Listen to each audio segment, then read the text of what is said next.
सभी को नमस्कार। आज की जो वीडियो है भाई वो दौड़ीदार के बारे में है।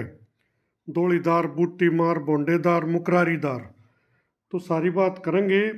ये जो है ना एक लेटर लिखा है, सर्कुलर है बाकायदा, revenue and disaster management department Chandigarh के द्वारा सभी डिस्ट्रिक्ट को, all the deputy commissioner in the state. इसमें क्या है, क्यों है, सारी बात इसकी करते हैं। पूरी बात को समझने के लिए भी साथ में बने रहो। ये अखबार में भी आया हुआ और ये लेटर भी मैंने दिखा दिया है। 22 तारीख का ये लेटर है भाई। अब इसके बाद अखबार में क्या हुआ वो बात कर लेते हैं और क्या होता है। सबसे पहले तो देखो ये समझना पड़ेगा भी दौड़ीदार क्या होता है। पुराने समय में गरीब ब्राह्मणों, पुजारियों और पुरोहितों को फसल बोने के लिए जमीन दान में दे दी जाती थी।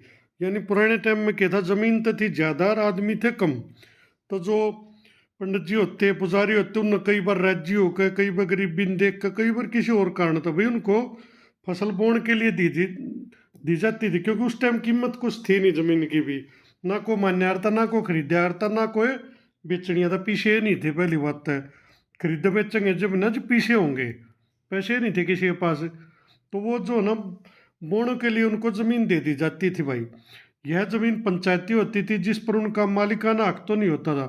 तो भी इसमें तो जमीन पंचायती भी होती थी, लेकिन निजी जमीन भी होती थी। बहुत सारे निजी जमींदारों ने भी अपनी जमीन में से कुछ हिस्सा इनको दे दिया करते। क्योंकि उस टाइम पीछे की जमीन की कीमत कम थी, आदमी की ज़्यादा थी। आज का दिन उल्टा हो रहा है, पीछे की कीमत ज़्यादा है, जमीन की ज़्यादा, आदमी की कोई कीमत नहीं है।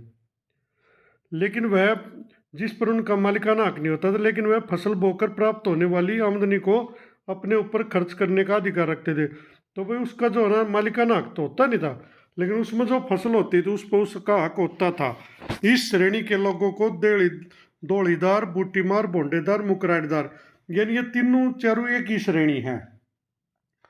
अब जो क्या हुआ 2010 में भाई, उस टाइम जो ना कांग्रेस सरकार थी उसने दे दिया अधिकारक भाई, जो दौड़ीदार है उनको मालिक बनाया जाए।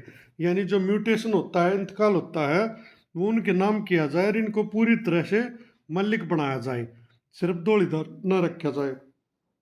तो उसके बाद जैसे सरकार बदलती है तो अगली सरकार ने 2018 में वो विधेयक पलट दिया था और उनका अधिकार वापस से ले लिया था। बात कर लेते हैं क्या लिखा है, सारी बात समझ में आ जाएगी। हरियाणा में दौड़ीदार गरीब ब्राह्मणों, पुजारियों, पुरोहितों को वर्षों पहले दान में मिली जमीन का मालिकाना हक मिल गया है। अब वे इस जमीन को किसी को भी बेच सकेंगे। यह उनकी मर्जी पर निर्भर करेगा। यदि दौड़ीदार इस जमीन पर खेती करना चाहे तो खेती भी कर सकते हैं। यानी पूरी तरह मालिक है, बेचो, किसी ने दो, खेती करो, कुछ करो।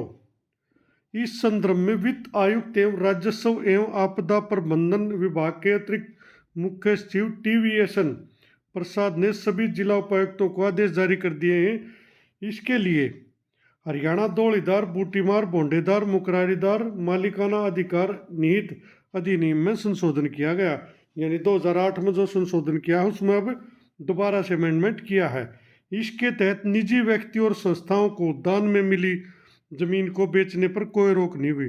तो इसमें क्या संशोधन किया है, भी निजी संस्था हो या कोई व्यक्ति हो, उसको जो दान में जमीन मिली तो वो उसको बेच सके, यानी पूरी तरह से मालिक है। जिला उपायुक्तों से कहा गया कि वे पंजीकरण अधिकारियों को संबंधित दौड़ीदारियों द्वारा उनके पक्ष में जमीन की मंजूरी के बाद बिक्री कार्यों को आगे स्वीकृत करने के लिए जागरूक करें। यानी अगर कोई कैंडिडेट ऐसा पहुंचता है भैया मेरी दौड़ी, तो उसके नाम म्यूटेशन करके, इंतकाल करके, और उसकी अगर रजिस्ट्री वो कहीं और कराना चाहता है, बेचना चाहता है, तो भाई आगे की प्रक्रिया जो है ना सरकारी अधिकारी जो DC है, तहसीलदार है, वो पूरी करे। मुख्यमंत्री जी ने भाई पिछले साल 11 दिसंबर को भगवान परशुराम महाकुंभ में दौड़ीदारों को लगभग 1700 एकड़ जमीन का मालिकाना हक दिलाने की घोषणा की थी। अब इस घोषणा को 1 साल बाद मूर्त रूप प्रदान किया गया है। प्रदेश सरकार ने करीब 4 साल पहले, देखो ये बता रहा हूँ अभी जो पहले बताई थी, 2018 में मंत्रिमंडल की बैठक में दौड़ीदारों, बूटीमारों, बोंडेदारों व मुकरारीदार को दान में मिली जमीन के मालिकाना हक को अनुचित ठहराते हुए नियम बनाया था कि इस जमीन की खरीद फरोख्त दौड़ीदार नहीं कर सकते। तो जो कांग्रेस सरकार में, पिछली सरकार में दिया गया था कि भाई बेच सको, वो 2018 की सरकार ने मना कर दिया था कि भाई ये अनुचित नियम है।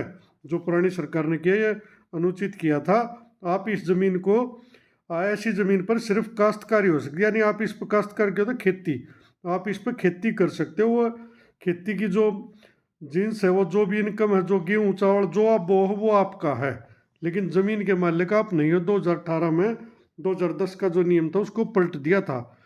हालांकि विधानसभा में जब संशोधन विधेयक लाया गया तो कांग्रेस ने सरकार के इस फैसले को जमकर, तो कांग्रेस ने कहा था भी ऐसे नहीं कर सकते, आप जब इनको दे दिया तो इनको दे रहने दो। ब्राह्मण समाज के लोग पिछले काफ़ी समय से सरकार पर दबाव बना रहे थे कि दौड़ीदारों को जमीन का मालिकाना हक दिलाया जाए। इसके लिए राज्य स्तरीय संघर्ष समिति का भी गठन किया गया। तो भी पिछले काफ़ी समय से जो ब्राह्मण समाज है वो सरकार पर दबाव बना रहे थे कि भाई महाराज जो ना मालिकाना हक वापस दो, आपने गलत किया। बढ़ते दबाव को देखते हुए तथा राज्य के ब्राह्मणों का भरोसा जीतने के लिए हरियाणा की भाजपा सरकार ने दौड़ीदारों को जमीन का मालिकाना हक देने का निर्णय किया। तो कुल मिलाकर भाई गरीब ब्राह्मणों, पुजारियों, पुरोहितों को दान में मिली जमीन बेचने पर अब कोई रोक नहीं रहेगी भाई। सीधी सीधी को पूरी तरह से आप इसके मालिक हो जाओगे। इसके लिए थ्रू प्रॉपर चैनल आपको अप्लाई करना होगा और उसके बाद म्यूटेशन आपके नाम आ जाएगा। इसमें दो खाने होते हैं, काश्तकार का एक मालिक का। तो उस अभी क्या होगा, आपका काश्तकार में तो आपका नाम होगा, लेकिन मालिकान में जिसकी ज़मीन है या तो कोई प्राइवेट आदमी होगा या सरकार होगी, पंचायत होगी, उनका नाम आएगा। लेकिन जब आपका पूरी तरह मालिक आप जब बनोगे, जब दोनों खाने में आपका नाम आ जाएगा, मालिका नाम भी काश्तकार में भी, एक खाने तक काम नहीं चलता। तो भाई ये वो लेटर है, ये भी बता देता हूँ कि है 22/11/2023 का लिखा हुआ है।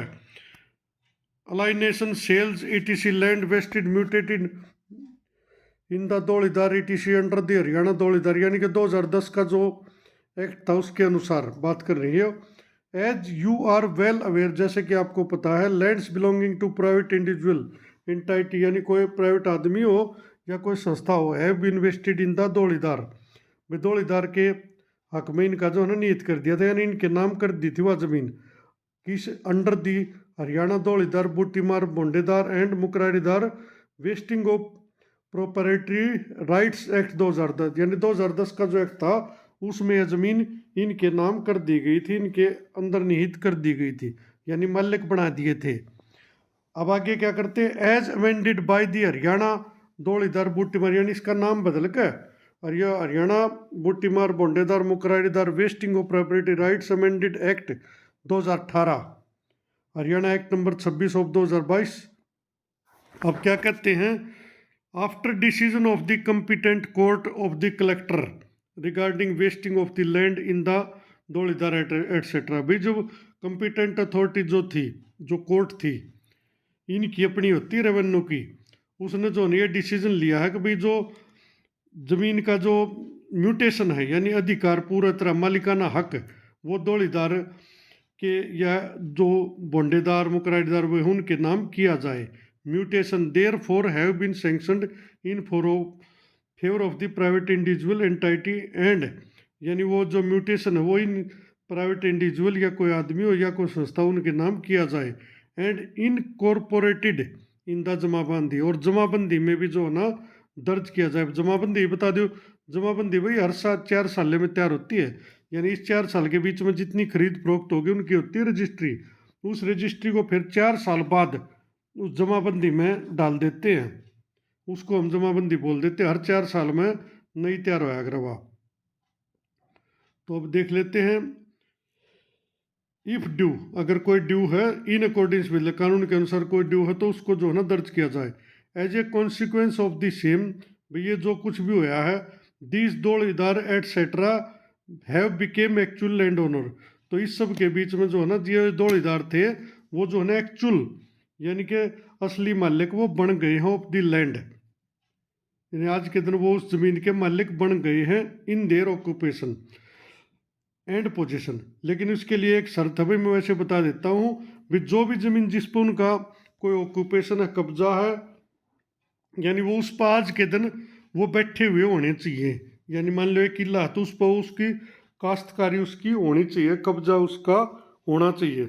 अगर कब्जा नहीं है तो समस्या अलग तरह की आओगी, वो एक अलग लंबा केस चलेगा, लंबा मैटर है। अगर कब्जा है तो कोई मैटर नहीं उठेगा ज़्यादा, उसमें आपको सिर्फ एप्लीकेशन देनी है, जो भी प्रक्रिया हो तहसील में पता चलेगा। अब भाई इसका क्या करना चाहिए वो अपने आप बता देंगे। भाई इसकी जो भी एप्लीकेशन लगेगी तहसीलदार उनकी वेरीफाई करेगा भाई इसका कब्जा है ना है, और उसके बाद जो है ना म्यूटेशन आपके नाम कर दिया जाएगा। It is worthwhile to mention here, अब यहाँ पे ये कहना ज़रूरी हो जाता है या ज़रूरी नहीं हो जाता, दोनों बातें हैं। That there is no bar to alienate the same further in any way, तो भाई यहाँ पे कोई रोक नहीं कि इस ज़मीन का जो ना आगे किसके नाम की जाए किसके ना किया जाए, यानी खरीद फरोख्त पर कोई रोक नहीं है।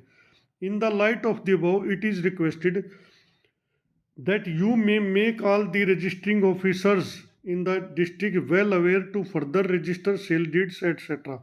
तो ये मैं कहा कि भी आप जो है ना जो भी रजिस्टरिंग ऑफिसर्स हैं उनको ये सूचना उन तक पहुंचाई जाए, उनको रिक्वेस्ट की जाए या उनको बताया जाए कि वो जो है ना जो हमारा फैसला है इसके अनुसार काम करे, और जो सेल डीड्स है यानी कि जो रजिस्ट्रीज होती हैं उस पर जो है ना उनको पता होना चाहिए, वो अवेयर होना चाहिए उनको इसके बारे में कि भाई हमने ये रजिस्ट्री करनी है, हमने म्यूटेशन इनके नाम करना है।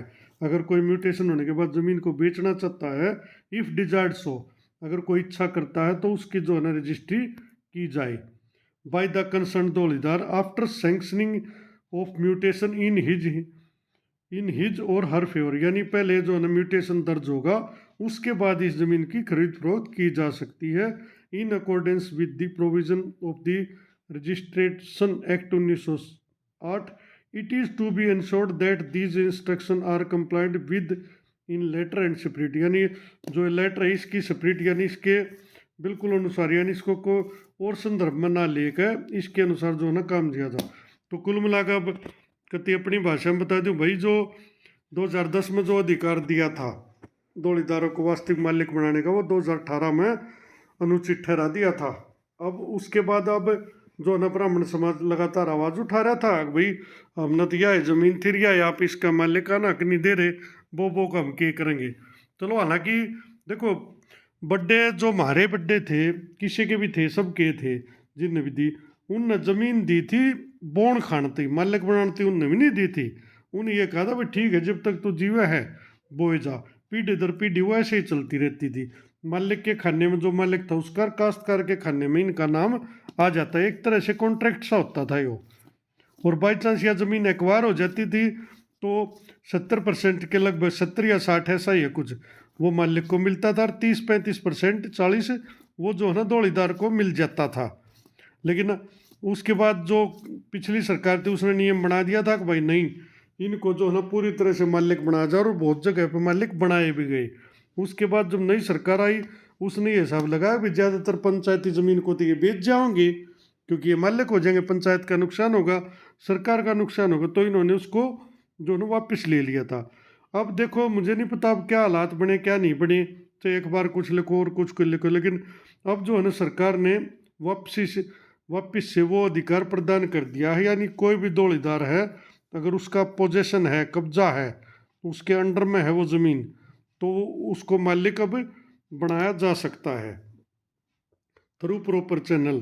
उसके बाद जो है ना वो उसकी खरीद फरोख्त भी कर सके अगर कोई केस वगैरह नहीं चल रहा हो कुछ है, क्योंकि सारी तसल्ली करके तभी इस काम को किया जा सकता जब कहीं भी कोई रुकावट ना हो। अगर किसी ज़मीन पर पहले से कोई केस है या कब्जा नहीं है या कोई और कारण है कुछ भी उसका है वो सब के देखो अलग अलग रहेंगे, वो हर land to land man to man अलग होता है। तो कुल मिलाकर भाई सभी जो फिर बता दूँ दौड़ीदार हो बुट्टी मार हो बंडेदार हो मुकरारीदार हो यानी जिनको दान में ज़मीन मिली है वो सब आ गए इसमें शामिल। चाहे नाम किसी के खाने के आगे दौड़ीदार लिख दें कि तब बुट्टी मार लिख दें वो अलग अलग मैटर है, सबकी जो आत्मा है ना इनकी वो एक ही है। अगर भाई ज़मीन तो है ना दान में मिली हुई थी बोन खान के लिए, अब लेकिन सरकार ने उसको मालिक भी इन्हीं को बनाने का निश्चय किया है। तो भैया छोटी सी अपडेट थी, किसी को मेरी बात अच्छी लगी हो तो चैनल को सब्सक्राइब करो और इस वीडियो को शेयर करो ताकि किसी ज़रूरतमंद की मदद हो सके। धन्यवाद।